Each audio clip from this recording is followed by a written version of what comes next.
psychotherapy to my psychotherapist. In fact, we give it a second. Yeah. Oh my God. Is it done? Okay. In fact, we'll be taking two more lectures of psychopathology. Um, Rutuja has already gone over it extensively before, so now we'll quickly go over all the core features and scales and stuff, all the major scales that you need to know about. We won't go too in depth over things because, again, NET doesn't, like an MPhil exam would ask for it, but NET really does not ask so much in depth. Psychotherapy too, you would need to know a few things. See, you already know about like psychoanalysis, behaviorism, CBT or mindfulness-based CBT, blah blah blah, whatever. We are going to go over some, but we are also going to make it a little bit more interesting. It's not just the same id ego, super ego, same thing you learned again and again. So I'm hoping that when we are covering psychotherapy, I want it to be internalized a little better, right? Something like defense mechanisms. You learn what they are, but do you learn them in terms of cathexis, anti-cathexis, in terms of what we call like self-cathexis or object cathexis, or are you just learning what it is? So I would like to focus a bit on that so that later when you do remember your defense mechanisms or whatever else it is, it's something a bit more deeper than just okay, this is the concept, this is what happens. That is the goal of covering um, psychotherapy. So over the next three classes, we'll go over the major areas, major fields, major schools, things that you already know about. We won't spend too much time on it. We'll only focus on things that you may not have heard of, may not have come across. Okay. And obviously, as goes with everything else, we will try to put on our critical hats to think about it. So please do be a bit more participatory. The very first question I have for you is this, and it might seem like a very odd question to you that do we need therapy? And when I ask you this, I mean it in a way that do we need therapy as a society? Or is therapy commodified to a point that it only exists as a service?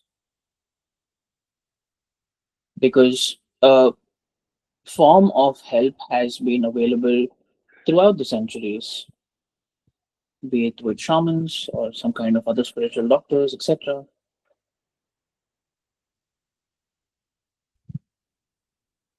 Community itself, yes. Or when you say community, I'm assuming you mean you're saying that community has been a part of this in a way, in the way in aiding mental health in a way. Oh, my bad. We need more community centers where people don't have to pay anything to be themselves, however they want to be. Um, would community centers would be the best way for this, or would you just want society to be this way? Because if you're looking at someone like Foucault, right? Foucault's book Madness and Civilization, in that he's talking about how society saw madness as a wisdom, as as a kind of something esoteric or a kind of a gnosis, right? Knowledge of something that was not permissible or something that was not so easily comprehended by everyone. So was Foucault right in that madness has been commodified by doctors and pathologized? As society, we need space to exist, connect, share, and support. Where is this space? Because society is not a real thing. Like it's not a thing in the world. It's a connection, right? You can think of it like wires connecting each other, and you're like there should be space between the wires. It doesn't really fit that well. So where would this space kind of exist?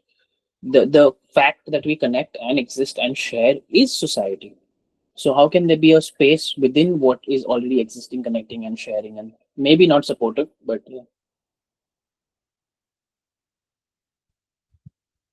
If we change social systems that cause some of the distress, maybe we would need less of it. Agreed. In fact, that is the case right now, right? I remember I was looking at the figures that in terms of how hospitalizations for mental health problems, the number is much less, somewhere around 1 crore or something. And most of the care for mental health patients is done by their family, which is somewhere around 10 to 17 crores, if I'm not mistaken. Just fact check me on this. So social systems of family establishments are in place for this.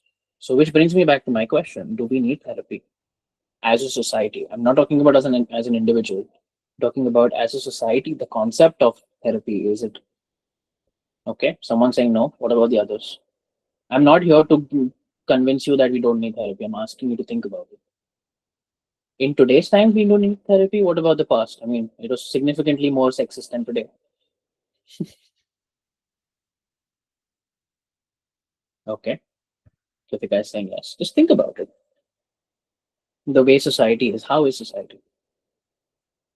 I know that society T is disgusting. Okay, this is recording. I can't say good or bad stuff about brands on a recording now.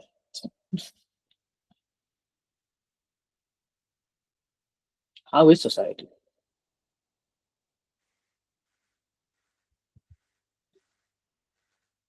I want you to keep this in mind when we discuss all the therapeutic models. Change doesn't happen in isolation. Change doesn't happen. Change happens irrespective, right? Change is not a thing that just happens and is over. Even if you are in isolation, even if you're living by yourself, you will still change, just not to the way you might expect. You might get worse and worse, and that's still change. So why do we need people with communities? We need healing practices that are relevant to the context to respond to individual and collective forms of distress. That's a very good way of phrasing it. Hmm? To the context to respond to the individual. And what solution do we come up with? We just add multiculturalism as a part of the syllabus to counseling and psychology. Yay! Cultural psychotherapy or eclectic or whatever other crap we want to call it. But it doesn't work. I meant how the strengthen between these connections should. Okay. Society isn't very accepting of people, but is more accepting of ideas, which more people agree with. Yeah, that's the rule of the majority.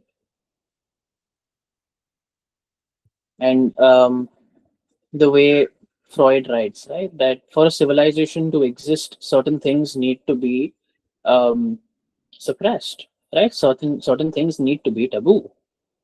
Only then can civilization exist. Ah, you meant healing. Hmm, okay.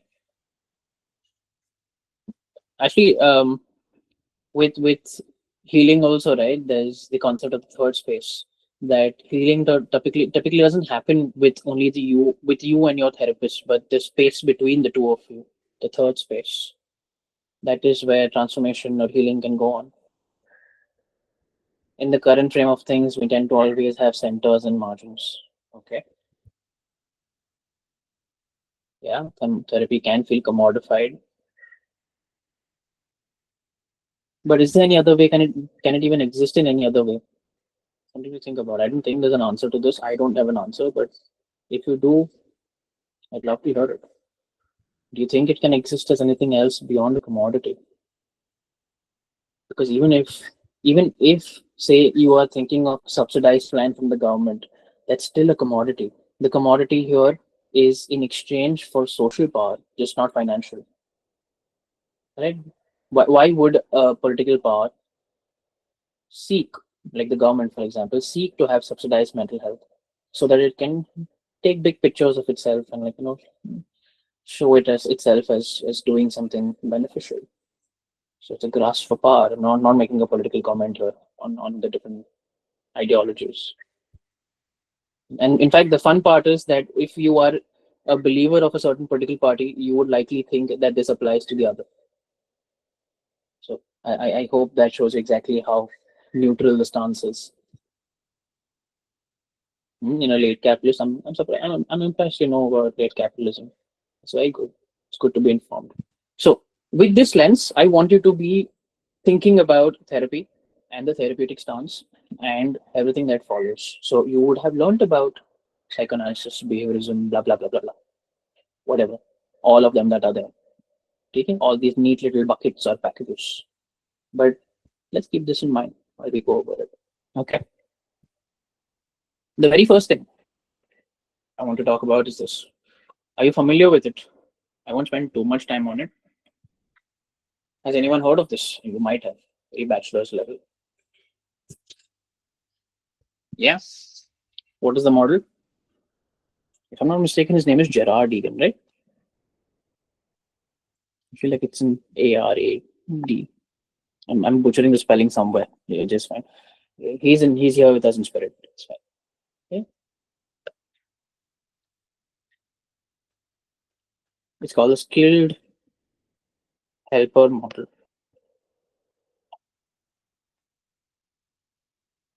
Yeah, Gerard Egan skilled helper model. I remember reading this book in the first year of my master's, and it was pretty interesting. And this is what the basic process looks like, right? You're starting, we'll just go over this first, and then I'd like you to think about different therapeutic modalities that might have a very similar path or similar layout or outline, right? And we'll compare it with the different schools and whether they really even think of something like this. Right. So the very first thing, right, you can just conceptualize it as three stages, right? The current scenario, the preferred scenario, and the third is the strategy of getting there. The preferred scenario, is there any theoretical model that this reminds you of? Let's do a little connection kind of a thing. Anyone talks about preferred selves, ideal selves?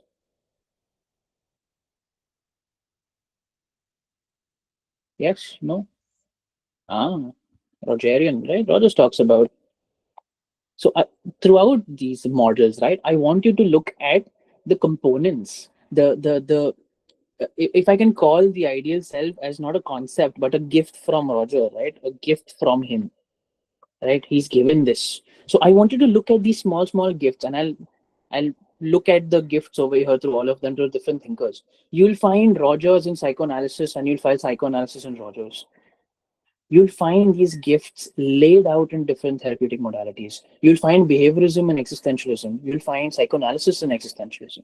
You'll find narrative in let's say something else altogether over here as well. So just be on the lookout for that.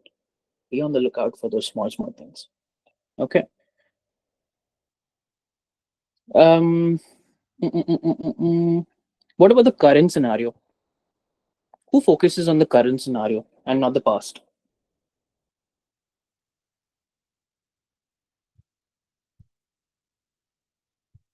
Okay, CBT focuses on the current. Gestalt focuses on the current. I'll when I get to Gestalt, I'll tell you something. You know, Gestalt was almost known as existentialism. Did I tell you about this guy? Gestalt had almost renamed itself as existential, had almost called itself existential. But Laura Pearls, she decided against it because it was already associated a lot with Sartre, and she's like, no, let's not call it that. So they went with Gestalt. Personally, I'm not the fan of Gestalt, but fine, whatever. I won't bring my personal opinions here. Okay, Gestalt, what else? Here and now, existentialism. Um, Existentialism can become past based, okay?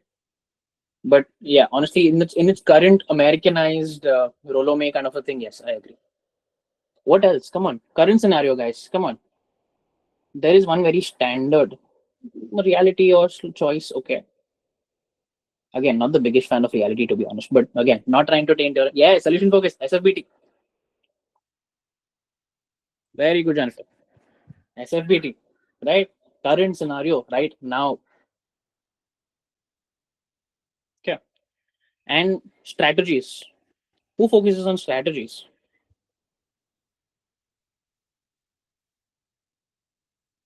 Yes, DBT, CBT, the behavioral therapies in a way, right? Have a when we say strategies, we're talking about a plan here, right? That you're planning something and we're trying to make sure that the plan is carried out, and then we evaluate the plan. So even if you're thinking of not just CBT but something like just a normal behavioral therapy, right? Like systematic desensitization, there's a plan to it. We start with teaching you how to do the relaxation techniques, step one. Step two is we create the anxiety hierarchy. Step three is we do that the whole desensitization thing, right? um, Systematic desensitization is based on the principle of, anyone knows? There's a term for it. Yes, very good, Soumya. It's based on the process of reciprocal inhibition given by,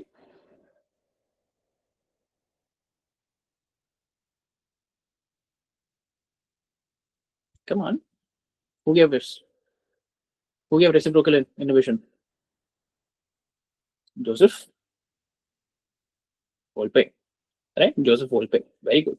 But I'm glad you knew that.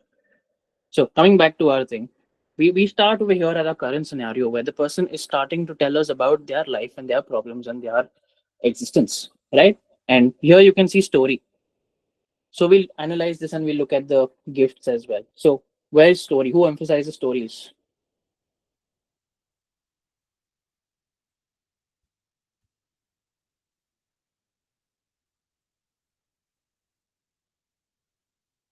Yes, narrative, right? So from there, we're going to analyze your blind spots, maybe things that you're missing out, maybe some distortions in a way. Who focuses on distortions? Ah, beautiful. And then you're looking at leverage. What things do you have? What can you do? What can you use to your advantage? And a similar concept that's coming to my head. It's not exactly the same, okay, but a similar associated concept related in a similar line of space is something known as a positive asset search. Right here, I'm not strictly covering only Egan, but also how it can branch out. Because then you can think of Egan's as a more generalized model, irrespective of the modality you're picking for yourself, right? And then that moves on to the second part, which is the preferred scenario, where we're starting again with the possibilities that are there that you could take. And based on that, we are informing the agenda of what we would like to do. And hopefully, we will commit to that, because if you're not committing to a agenda or thing that we have mutually agreed on, that's not going to result in anything. So from them, we start moving finally to the third thing, where we're finally formulating the strategies of achieving that thing, the agenda that we have set. Lastly, we are looking for the best fit of the possibility and the options that have been laid out, and what can we can evaluate from that, and we're finally going ahead, right? um mm, mm, mm, mm, mm. Okay, this is a very simple. They will not ask you about the stages, to be honest. They will ask you a very simpler question like skilled helper is associated with who or whatever, something like that. They will not ask you in detail about the steps. But I think since we are focused more on trying to look at therapy as itself as a way of thinking, we'll we briefly covered it. Okay. So before I move on to the schools, there's one important thing I'd like to cover. Okay. Empathy is a very important part, irrespective of the modality you pick. Maybe not so much to, let's say, older behaviorism, but nonetheless, it has been a crucial part. Right? Empathy, you might have heard a million times, is what, just putting yourself, being able to see the world with someone else's view, or being able to put yourself in their shoes, basically, right? So there's two distinctions that we make about empathy in psychotherapy and counseling. There's basic empathy and advanced empathy, right? Basic empathy is about understanding and reflecting the person's explicit feelings and experiences, right? So you are listening actively and you show that you get it, that you understand, that you're, or at least you're trying to understand, that you're trying to make sense of it. So you reflect back what the person says. Okay. Okay. Person says, often in their own words. And this helps the person feel heard and supported, that someone does get it. Right. On the other hand, you have advanced empathy that goes a step further. Right. It's about exploring, helping the person explore deeper. It's often unspoken emotions, thoughts, and meanings, right? What we call reading between the lines. Right. You pick up on things that they haven't directly said, like the body language, tone, or contradictions, whatever it is. You're picking up on things and you reflect what's beneath the surface. Yes, listening to what's unsaid. Yeah, that's actually a very good thing. I mean, I know, Soumya, you come from AUD, right? Which is why the unsaid thing is a very important concept even in psychoanalytic spaces. Uh, the client may have said this, and this is what has been left out. The left out part is just of uh, as much importance, or maybe more importance. So it gently challenges them to look more deeply at their situation. Yeah. Um, Counter-transference is from the therapist, right? So I feel transference would be better in this scenario, because with counter-transference you are analyzing what you are saying. Or yes, or if that is what you meant, that you are analyzing what you did not say. That, I thought of saying this, but I did not say it. Yes, if that's what you meant, yeah, absolutely beautiful. Okay. So that is the two kinds of empathy. And with a very, very basic intro to counseling and therapy, we can finally begin with the schools. And you might be thinking, oh my God, this again, id equals super ego. Relax, we're not doing that. We're not touching that because you know it. You studied it so many times, it's exhausting, right? Instead, we're going to focus on things that are actually Freudian. Yeah, psychoanalysis that is not Freudian. It sounds weird, but that is what we are going to do. We're going to focus on things like cathexis, anti-cathexis, etc., etc. We're going to make it a little bit more Freudian.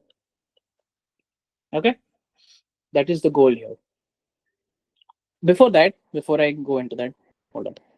Yeah, before I, okay, fine, I can start. Just as there are like overt actions, right? Like you are walking about, you're sitting straight, whatever, which is guided by physical energy, right? Freud spoke about mental activity, which involves expenditure of psychic energy. Okay, a very quick glimpse into psychic energy and libido, because then you'll understand what cathexis really is. And this psychic energy, it is more or less fixed. There's a fixed supply of it. No one gets like infinite amount. So if a relatively large amount is usurped, right, like absorbed by or used by one component of personality, or is expended in pathological forms of behavior, less will be available for other components or healthy activities. So you can see here that why this would be crucial later for psychopathology. So there's a lot of confusion with libido, and honestly, it's not even your fault. It's because Freud has redefined it so many times. He's been so ambiguous about it, which is why they're confused. But for our purposes, we'll refer to the psychic energy associated with sexual instinct as libido. But he doesn't really offer any name for aggressive energy. Yeah, I don't know what's up with this guy. So, since virtually all behavior involves a fusion of sexuality and destructiveness, libido may be considered to refer to both varieties of psychic energy. So you can see the problem here, that this guy is being very flaky about it. So okay, fine, we'll work with what we have. You can think of this, right, that libido attaches itself to mental representation of objects. Your object is not really an object, but a representation of the object. Now that will satisfy the need process known as cathexis. Very simply, there is your psychic energy, right? And there is some need that is fueling this. So where is it going to go?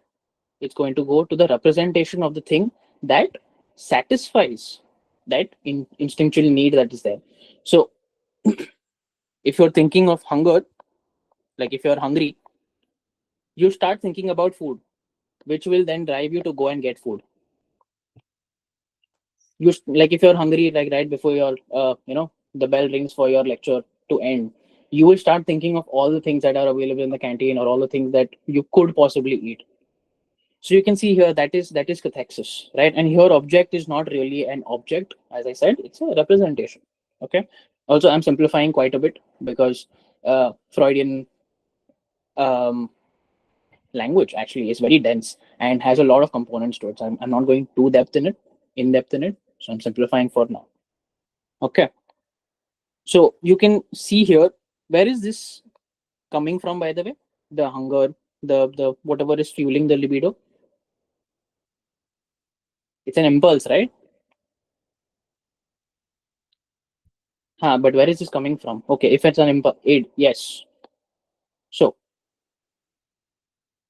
you are aware of the id, the ego, and the superego. Okay, let's quickly go over the development of these three. How are they come? What is the first thing that exists? In Freudian psychoanalysis, which is the first thing that the child is born with? Yes, the id. Where does the ego come from?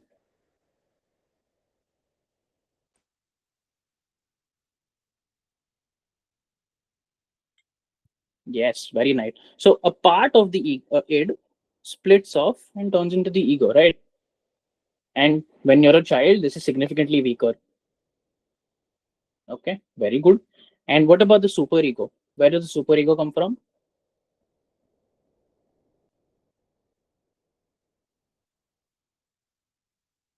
From parents. Whose parents? It's social, or if I can put it in a better way, it's introjected, or it's internalized, or you've learned it. We'll look at introjection if today if we have the time, but I have the slides. We look at introjection in depth, right? So you can see here that you're born with the id, the ego comes out of it, and superego is internalized or learned as you grow older, right? And Erickson's what stage corresponds with the development of superego?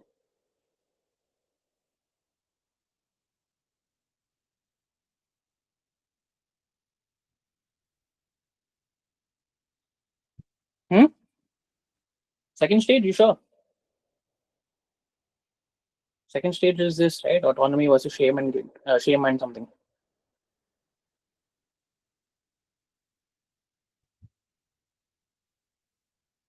Shame in the second stage is not with the superego, but with the lack of autonomy.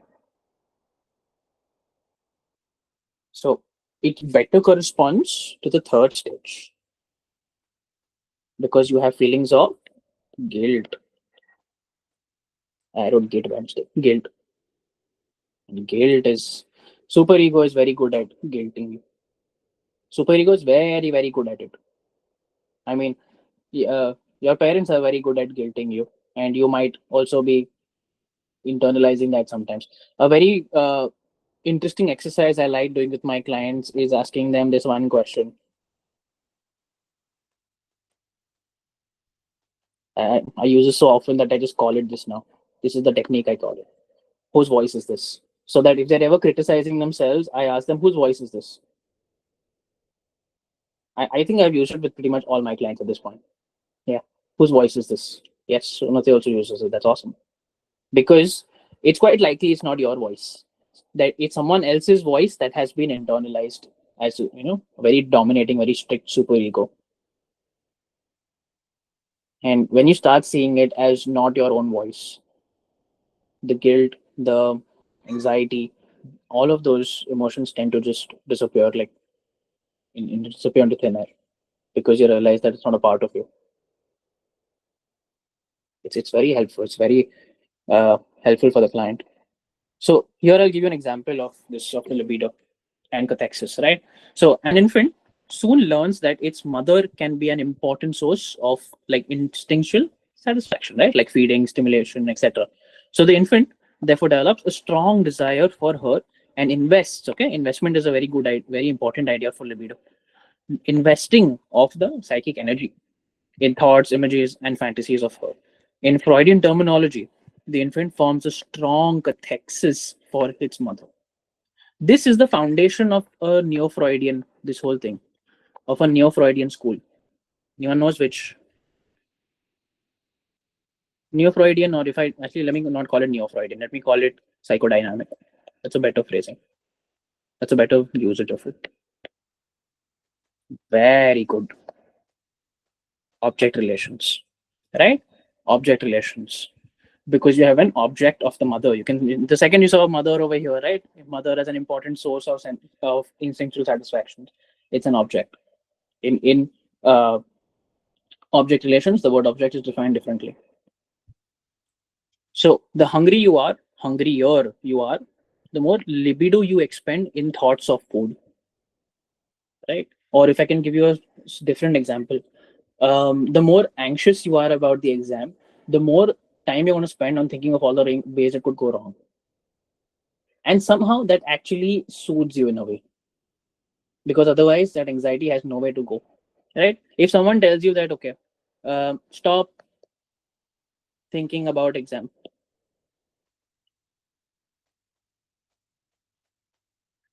You won't be able to do it. Why? Because the feeling of anxiety needs to latch on to something, and it will latch on to that representation of the exam. So you will keep thinking more and more and more about the exam, of things that could go wrong. What if I fail? What my parents say? You'll keep thinking about it again and again, because if you don't, then this thing will just spiral wherever.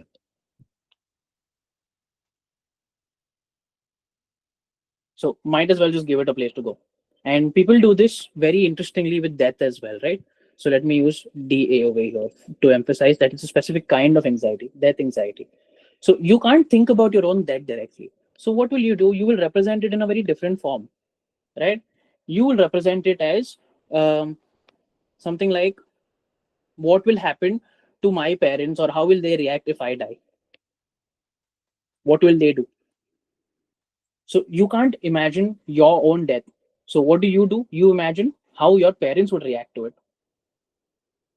What would they do? My parents would be very sad. They would cry. The funeral would be there. This, that. You would think about it that way. Why? Because this has no place to go. So you'll let it go here. Because if you're dead, you can't really be seen. Like, if you, irrespective of whether you believe in afterlife or not, but we don't know. Maybe you can. But the general consensus in the academic world is that it just ends.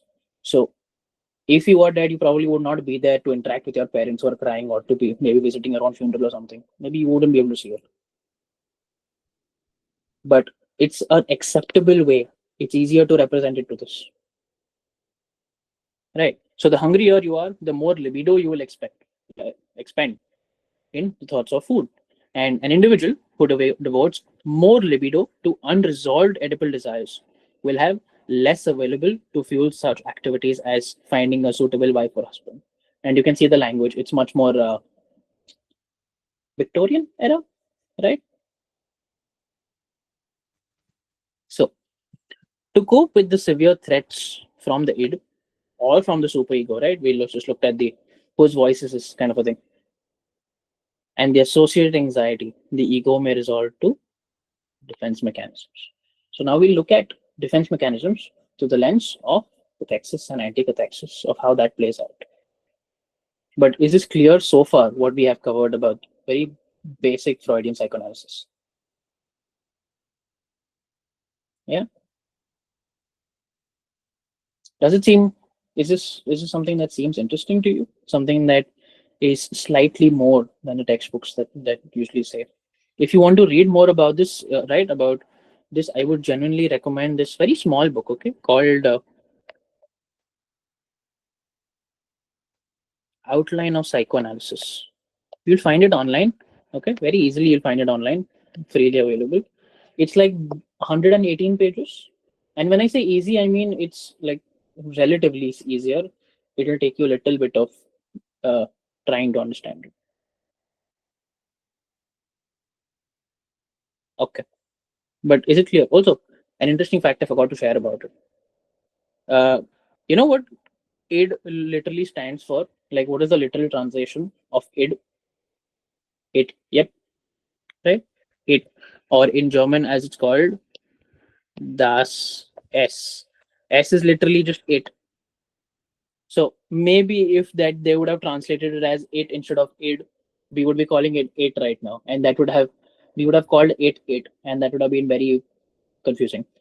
And ego is obviously what, the self? No, it's an I. Das Ich or Ich or I, the I.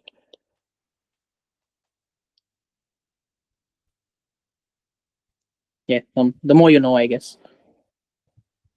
ठीक है. So I will pose the defense mechanisms to you, and you have to explain it to me in terms of cathexis or anti-cathexis. ठीक है? We'll go over repression ka example one, and then the remaining you explain to me in terms of cathexis and anti-cathexis. Okay? So we'll look at repression first. ठीक है? Repression is very simply, we are not aware of using repression because it originates from the unconscious part of the ego, right, which expends energy in order to prevent a dangerous impulse from surfacing. So you can see here we're coming back to anticathexis or countercathexis. Since it's opposing a cathexis of this id, what does that mean? Right? So long as the anticathexis of the ego is stronger than the id's cathexis, repression succeeds, and the dangerous material does not reach consciousness. Right? If I can give an example, right? There's the id's impulse over here, which is cathecting. So anticathexis might just block this. And if that is stronger, or it might, this is ego, right? If you're considering that as okay, let me just call this as the conscious ego, right? The conscious ego and the id, which will always be unconscious, right? So we don't want it to reach here. So the unconscious ego, right? It can be unconscious as well. It will block this, like, hey, don't go there, man. Or it might cathect something else only, some other impulse that can also be counted. So if this is stronger, it's just blocked. So dangerous material does not reach consciousness. It's repressed. So repressed material, repressed material cannot be brought back to consciousness by simply trying to do so. Special methods are needed. Now, you tell me what special methods are needed. I'll give you a hint. The image is an example. What special methods? Free association? Yes. What else? Yes, dreams. Dreams. Very good. Right? Because here the material can be brought to, like, well, to the dream. It's not exactly conscious, but okay, whatever you remember from it. Why? Because the ego's control, right? The unconscious ego's control is not so strong anymore. So because of that, it can surface in dreams. But even within dreams, it will not come by itself. So dreams, how would it come? Would it come directly as it is?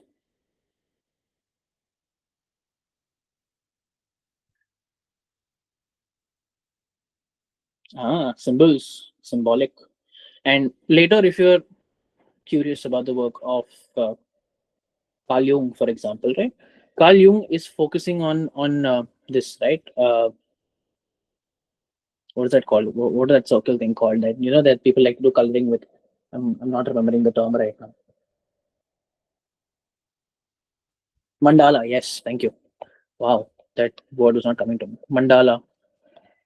Jung focused much more on mandala, and if you read his that small shorter book, right, the shorter section, which is a part of the archetype book on the mandala, you see him putting pictures of the mandala, and sometimes it looks like an egg, which symbolizes like an egg yolk, which symbolizes, like, being reborn or being born again. Or there's just red color circle, which is more related with, like, he interprets it as like force. Fun stuff to read about. Yeah, take it. So that was repression. Now, I want you all to explain reaction formation in terms of cathexis and anticathexis. I'll explain what reaction formation is. It's the threatening emotions, beliefs, or motives are repressed and are unconsciously replaced by their opposites. So, how would we explain this in terms of cathexis and anticathexis and or anticathexis? They don't always have to be present together. And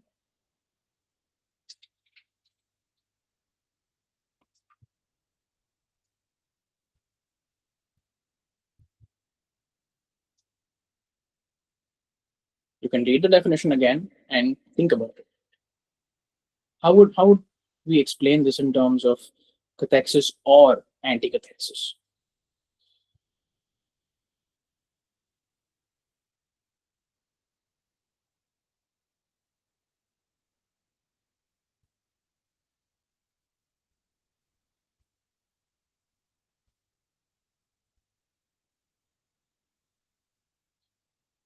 Yes, anticathexis is stronger here. So it changes the form of expression. Exactly. Yes, very good. Right. Say a person has strong unconscious hatred towards a sibling, right? You're cathecting it. So it's hatred cathected towards sibling. Okay. And I don't think that people here might be unfamiliar with this. Sometimes your sibling can just be the worst. But they're nice. Okay, it's fine. Whatever. So the ego, okay, this is usually the unconscious ego, okay, judges this impulse as unacceptable, that you can't do this, man. So especially under moral pressure from the super ego. So they're like doing team up over here, SE and E. And they're like, no, no, bro, we can't do this. So instead of just repressing it, okay, repressing, we saw it was just anticathexis, just like pushing it, right? It's just blocking it and all. The anticathexis redirects it somewhere else to intensely loving or admiring it. So if one thing is being pushed down, it's not only being pushed down, but the other thing, the opposite of it, is being pushed up, right? So it's being redirected to loving or admiring the sibling, and sometimes an exaggerated opposite of the original impulse. So good, you were able to explain it. So we'll take one more example. Okay, let's say displacement, which is the mind redirecting emotional energy, usually anger or desire or fear, from a threatening or unacceptable object to a safer and more acceptable substitute. How would we explain this?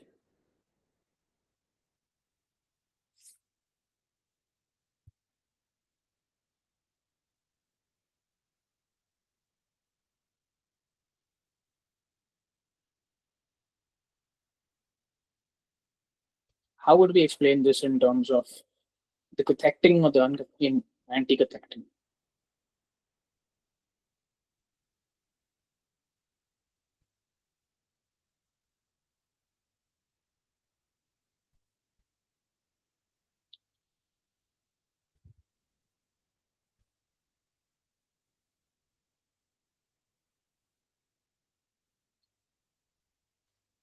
Yes, very nice. Cathexis is strong, but it is getting expressed because it's getting expressed, but anti-cathexis is driving the displacement. Very nice. The cathexis is directed toward another object. That would be projection, no? But yeah, kind of. Yes, I do see it. Would need to be refined, thoda. Right? Look at this. We'll look at it over here. Okay. The id is investing energy. It's cathecting in a certain object or person. Yeah, that's the point. No, that is the whole point of defense mechanism. That something, the id or some impulse is being cathected towards a representation or something that may reach our conscious awareness, and we need to block that. We need to defend it through using a mechanism. Whoa, mind blown. So the object may be too dangerous, and you know this. So what happens? A possible step here is that it's just blocking in or inhibiting the direct expression of that impulse. Okay. For it to be redirected, it also needs to block it first. So when you let's say that there's a professor who you really hate, okay, they are getting mad at you and they say something insulting to you. You take everything in your power to not say something back. Been there, right? We've been there because it would have consequences. So the inhibition over here is the anti-cathexis, right? The redirection or the suppression of the original impulse. But as someone mentioned, that it is still quite strong and it needs to get out, right? Otherwise, it's going to go everywhere. So that is where the third step comes in, which is the displacing. It goes somewhere else, right? If this was the original target, it goes somewhere else. So to resolve the conflict, the ego allows the cathexis to be expressed, but redirected to a safer place, to a safer target. A common example that they give is like coming home and yelling at your partner or kicking a chair or whatever. Okay, very nice. Let's try this. Projection. It's a defense mechanism where an individual attributes their own unacceptable thoughts, feelings, or impulses to someone else. So it allows the ego to disown troubling internal material by imagining that it belongs to others. This is fairly straightforward. How would we explain this?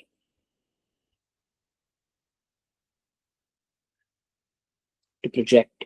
Projection is one of the most important defense mechanisms. Projection, introjection, repression. These are very, very commonly used throughout the psychodynamic history, right? If you look at projection itself, um, no, okay, I'll ask you only which school depends quite a lot on projection or has the concept of projective identification. Chalo, I'll make it easier.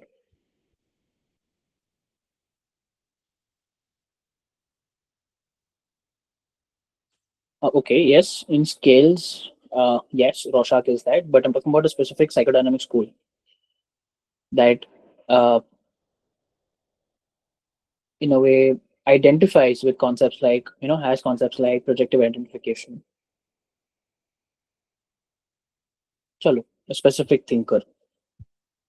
She's a lady. She's a woman.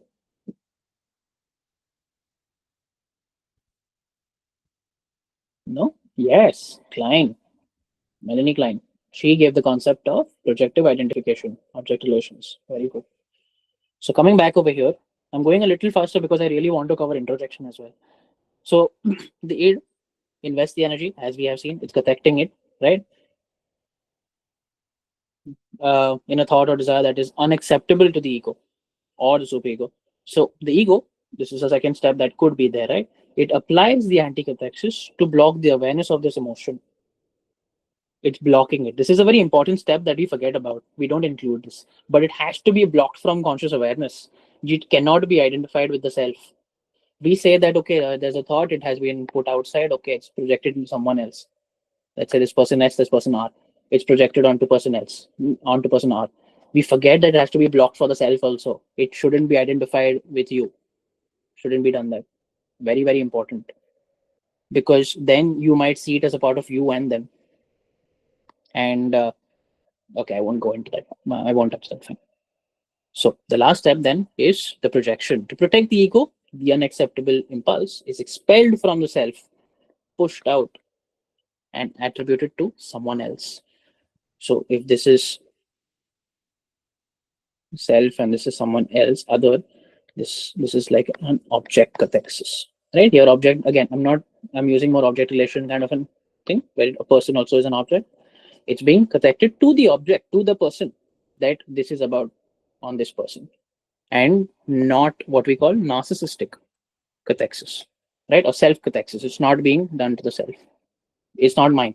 So my friend is hostile towards me rather than recognizing their own hostile feelings. Or this person is jealous of me when in reality it might actually be the other way around. So this allows the ego to reduce the anxiety. The impulse is still there, okay? Someone had mentioned before that it's quite strong. So it experiences it, but now it's externalized, making it more tolerable. Finally, lastly, introjection. This is something that I wanted to cover properly. Introjection is a fairly simple concept, okay? It's the person unconsciously internalizing the values, attitudes, or qualities of another person, especially someone important to them, like a parent, a partner, authority figure, or a loved one, right? And it helps in identity formation, it helps defend anxiety, etc. Does anyone know where was this term used first? Where did Freud use it first? In relation to what? It's a very, very famous and beautiful paper. It's not from a book exactly, it's from a paper. Very famous paper by Freud.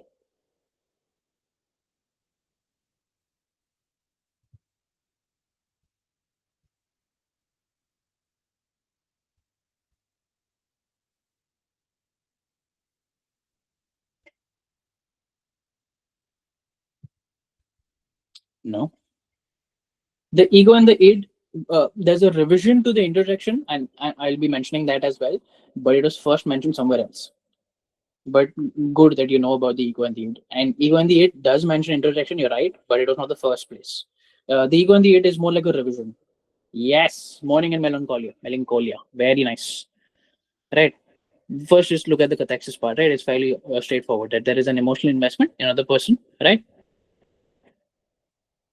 So it's kind of like an object cathexis. So a child feels strong emotional bond with a parent and wants love protection. Right? That's the cathexis part of it. Now let me come to this. the origin of it, right? Freud introduced it in his essay Mourning and Melancholia. I'll send you the paper. Please do read it. Okay, you'll find it online. And I'll give you a recommendation that was given to me by Sam only. He told me to read the paper while watching this movie called Lunchbox. Irfan Khan and that other lady. Yes, you've seen the movie. Uh, has anyone seen the movie Lunchbox? Yeah. So watch it again. It's on YouTube as well for free. Watch that while reading, after you read Morning and Melancholia, and things will fit so beautifully. This it was a recommendation given to me by Sam himself, and now I'm going to give it to you. Okay. So Freud observed that in mourning, people can internalize aspects of the loved one. Okay, incorporating that person's traits into their own psyche. That someone who I have lost is kind of becoming a part of me, right? It's not having the other person, but being the other person in a way. So in melancholia, this process is pathological. So he's distinguishing between mourning and melancholia. Mourning to him is not pathological, but melancholia that stems from it is, because it leads to the person to turn negative feelings against the self, as if the lost object were a part of the self. You were a part of me that I lost. And that is how people feel, right? Say, think of not even like that grief, but think of breakup. This might feel like a very real kind of a thing, but when you lose someone you love a lot, when you're in a relationship, it feels like you've lost a part of yourself. You wake up someday and you realize that, oh my god, this is a joke that they used to say, or this is how they spoke, or this is what they used to do, or this is what they used to think of, and you just um, remember parts of them. But those parts sometimes you also find in yourself that, oh my god, I'm speaking the way they used to speak, I am joking about this the way they used to joke about it, I'm thinking about this topic about the way they used to think about it. And so when you lose them, it feels like you've lost a part of yourself.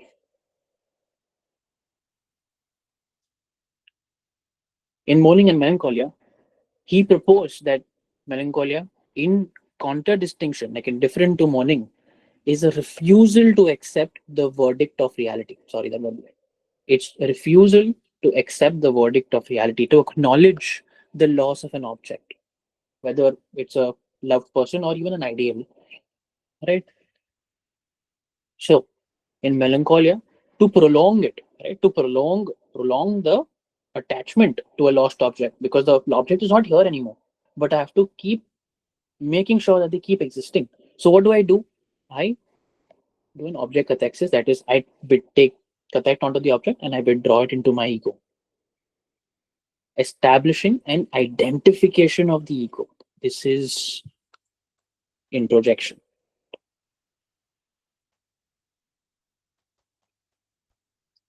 right? With the abandoned object or the lost object. Simply put, the compromise in melancholia is being the lost object rather than having it. It's a beautiful paper, to be honest.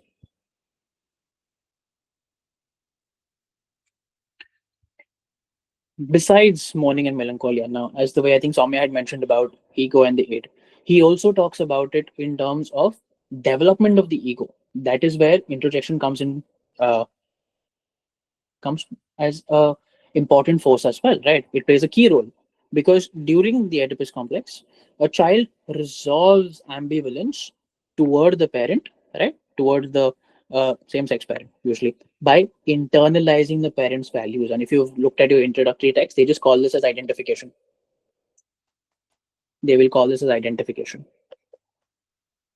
But this thing, the whole process, the mechanism is introjection. The way you are identifying with a parent, right?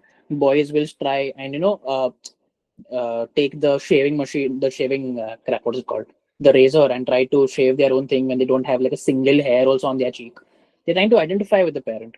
So the parents' values, rules, behaviors, mannerisms, prohibitions, it's all internalized in a way. So these become a part of the superego, the thing that we saw earlier in terms of the development, right? The moral arm of the psyche, whatever, right? So in terms of the ego development also, introjection plays a role. Lastly, It plays a role in terms of defense mechanism. We've already seen it in Mourning and Melancholia, right? But he also sees it as an early and primitive defense mechanism. Primitive, right? When external support is lost or unavailable, the ego absorbs aspects of the external object to maintain psychological stability and a sense of connection. We already saw this in terms of Mourning and Melancholia, in Melancholy actually, right? This could also occur in different places, but in general, this is like when something is lost, you're going to grieve it in a way, right? So when the external support is lost or unavailable, the ego absorbs aspects of the external object to maintain psychological stability, and this is key. This is necessary, and a sense of connection. So that is the very basic premise. Now, I have covered a few of the major ones. There's way more defense mechanisms, and I want you to think about them in a very similar way. Go over them, over the ideas of cathexis or anti-cathexis or displacing or projecting, identifying, introjection, see how they play out. See what the underlying mechanism is. Okay? Is it clear so far?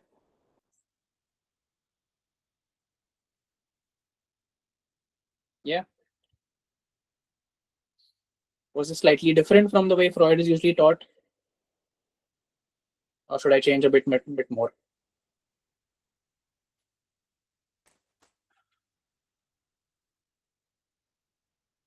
See, Freud is. I like Freud jokes. Okay, I'll agree. Freud jokes are hilarious, but he has some very interesting stuff. Okay, and our lecture is done. Whatever. If you want to leave, that's cool. But I'll just quickly say one thing that as I have been practicing now for a while now, it's been 6 months since I started taking clients, started practicing. I've realized that Freud is indispensable. And I have been reading more of Freud and the psychodynamic schools because it helps me with my practice. So it's okay if you want to make fun of Freud, but you can't escape. You cannot. Or what will happen is you will rediscover things he already has written about. I was not a Freud fan for the past 3 4 years. Even in my undergrad, I was more of a Jungian. No, I don't really like Jung. But do consider if you're planning on staying in clinical or even let's say just therapy and working as a counseling psychologist, give him a chance. There's this very interesting book called Clinical Introduction to Freud by Bruce Fink. By yeah, you might find the PDF. If not, just DM me. Very interesting. Even right now, when I work as a psychometrician, I do like reading Freud because, or even the Freudians, because it helps me understand what constructs to use to build skills. Because constructs are coming from a qualitative space of individual observation, right? You're trying to infer something, which we're then trying to expand or generalize using fact analysis. Is this like internalizing a symbolic ideal of a parent one didn't get? Um, that would count as an introduction, but identification is more usually with the parent that is there, who they are observing on a day-to-day basis. It can also be with abuse. Yes, it that also can be internalized. Want to read that paper now? Awesome, you find it online. It's freely available. Okay. Okay. I hope that this was fun. Now, the next few classes will cover the remaining, right? We will look at Jungian very quickly. Will the core ideas like in enantiodromia, synchronicity, etc. We look at the few key terms and Gestalt and all of that. And we'll for the next two classes, we'll try to cover up most of the psychotherapeutic schools. Okay. But is this just let me know if this method is something that you guys like, if this kind of works. If not, I can stick to the more textbook kind of thing if that is what you prefer. Okay, awesome. Okay. I will see you guys tomorrow then at 6. No, tomorrow I'm taking at 6. Yeah.